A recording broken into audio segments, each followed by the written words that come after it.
يجب على المسلمين أن يعتزوا بهذا الدين وأن يرفعوا رؤوسهم بهذا الدين. كم من الأئمة الذين ناظروا وصبروا على حفظ هذا القرآن.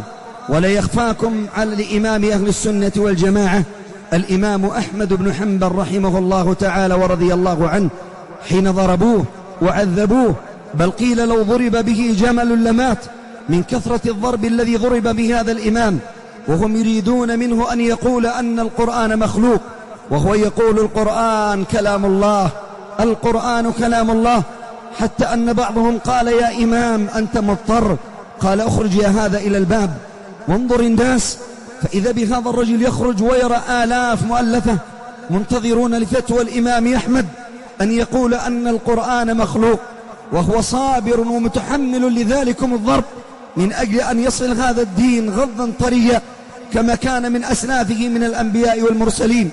كم من الأنبياء من قتل من أجل هذا الدين وتحملوا القتل، وهذا نبيكم صلى الله عليه وسلم كم رجم بأبي وأمي عليه الصلاة والسلام ومتحمل من أجل أن يصل هذا الدين غضا طريا لأمته، كم ضرب، صبر على الأذية، صبر على الجوع، صبر على الفقر، صبر على المرض، صبر على الأذية من الصاحب والقريب من أجل أن يبلغ هذا الدين. وهكذا صحابته الأعلام رضوان الله عليهم أجمعين.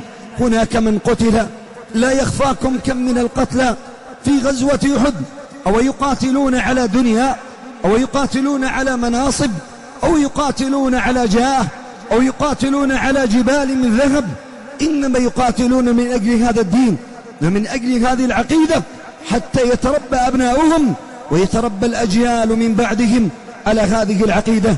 كم من الصحابة أبو بكر رضي الله عنه يضرب مرارا وصابر على هذا الدين، أبو ذر الغفاري، عمر بن الخطاب حين قتله ذلكم الرافضي، أبو لؤلؤة المجوسي عليه لعنة الله بذلكم الخنجر المسموم، علي بن أبي طالب حين قتله ذلكم الخارجي عبد الرحمن بن ملجم.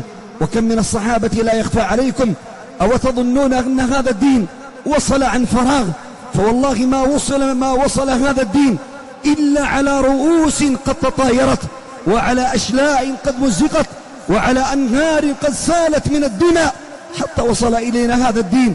صبروا وتحملوا القتل وتحملوا الأذية من أجل أن يصل هذا الدين إلينا غضا طريا.